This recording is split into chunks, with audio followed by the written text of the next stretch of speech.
Bon, je vais pas vous mentir, aujourd'hui on va à l'essentiel. Aujourd'hui je vous propose ma réaction et mon analyse à l'épisode 3 de la série Loki. Mais je vais faire ça le plus vite possible puisque vous le savez, en France, les cinémas sortent les films le mercredi. Les séries Disney+ sortent aussi maintenant le mercredi. Ce qui fait que le film Cruella avec Emma Stone est actuellement au cinéma et il faut absolument que je le voie le jour de sa sortie. Mais d'abord, petite dose de Marvel évidemment, réaction au troisième épisode de la série Loki.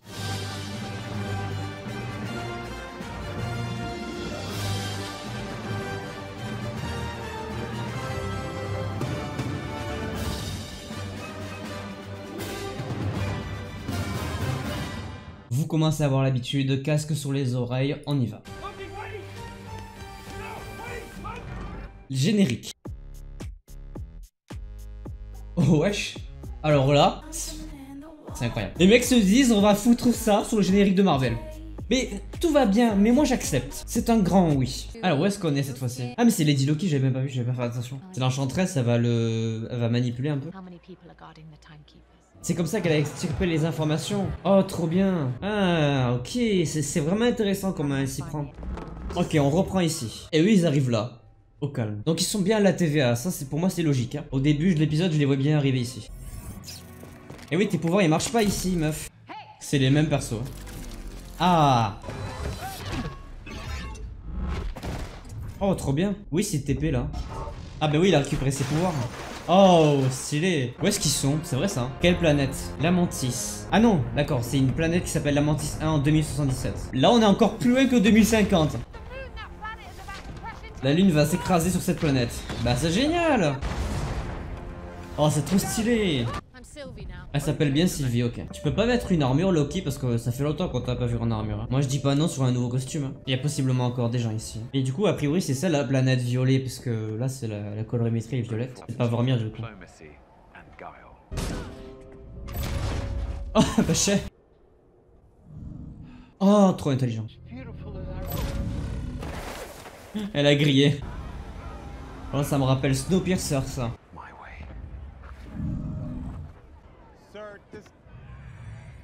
Oh bien wesh. Ah, ça fait un bon duo en vrai hein. Va bien marcher celui-là. Loki qui dit bonjour.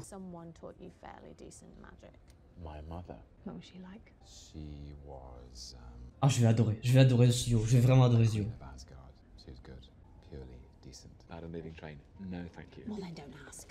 Et ils sont trop forts, j'adore. C'est vrai qu'il a pas eu de femme Loki. Oh, mais pour un duo de la malice. Mais les deux ils vont finir ensemble, c'est pas possible. Je vais adorer ce duo. Je sais, je me répète, mais il est incroyable. Ah merde.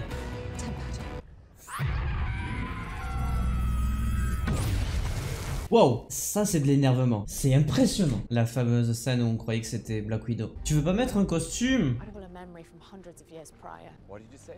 Oh. Ah, c'était une terrienne. Oh nice. Ce sont des variants. Yes. Yes I. Ah, mais comment ils sortent du coup si le vaisseau explose? Ça finit pas sur ça. Mais comment tu peux finir sur ça? Putain. Pas de scène post-générique. Définitivement ma série préférée de Marvel jusqu'à maintenant. Sur les 3 qui sont sortis, Loki de très loin celle que je préfère. On en apprend un petit peu plus sur la vraie identité des gens qui travaillent au sein de la TVA. C'est très simple. Ce sont tous des variants. Autrement dit, même Mobius est un variant. Ça a l'air d'un détail tout con, mais en fait, ce sont tous des gens qui, de toute façon, n'ont pas connu le destin qu'ils auraient dû connaître, qui sont arrivés à la TVA, qui ont peut-être pris le contrôle de la TVA. Peut-être que ce sont tous des terriens. Peut-être que ce sont des gens qui ont été amenés par Kang, ce n'est pas impossible. On suppose que Kang sera le méchant de cette série, même si ça n'a pas été certifié pour moi, Kang, c'est le grand méchant de la série Loki. Je vais pas avoir grand chose à dire, parce qu'on s'est concentré sur une seule planète, sur une seule temporalité. On est en 2077 sur une planète qui est littéralement en train de se faire détruire. Mais dans cet épisode je suis tombé sur quelque chose qui m'a donné à l'instant envie de tourner une nouvelle vidéo, de faire un nouveau calé pour savoir quel est mon duo préféré. Parce que croyez-moi, là on vient vraiment de découvrir un duo plus qu'exceptionnel. Loki et Lady Loki. La fusion de ces deux personnages, elle est parfaite. Il y a vraiment rien à dire, ces deux personnages ensemble, c'est magique. D'un côté, on a ce Loki qu'on connaît déjà très bien, et déjà depuis le premier épisode, mais encore plus dans le troisième. On a un Loki qu'on a connu, mais beaucoup plus tard que celui de 2012. L'état d'esprit, la mentalité, la façon de penser qu'il a dans ce troisième épisode, c'est la même qu'il y avait dans Ragnarok et Infinity War. Sauf que là, la différence, c'est qu'entre le premier et troisième épisode, il s'est pas passé 6 ans comme dans les films. On est sur un Loki qui a très vite compris qu'il était, entre guillemets, une merde dans l'univers, et qui a finalement compris que son but, bah, c'était pas vraiment un truc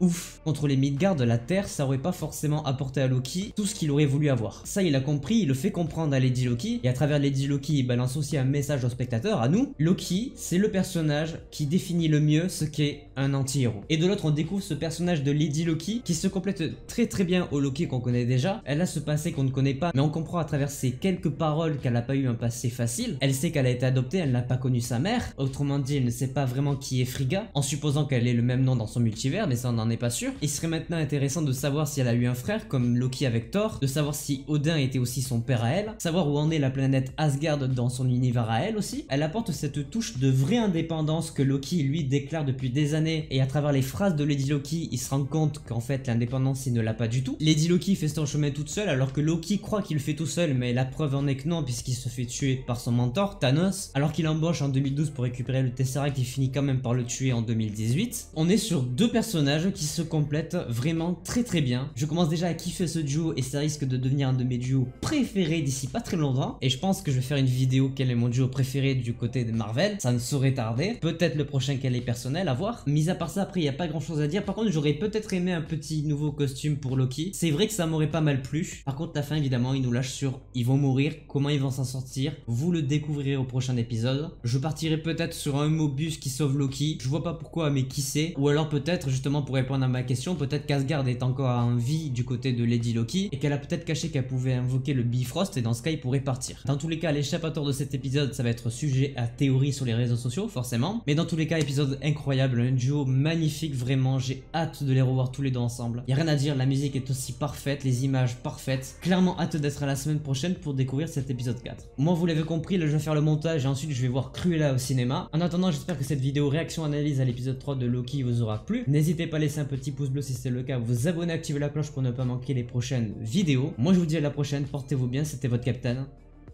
Ciao.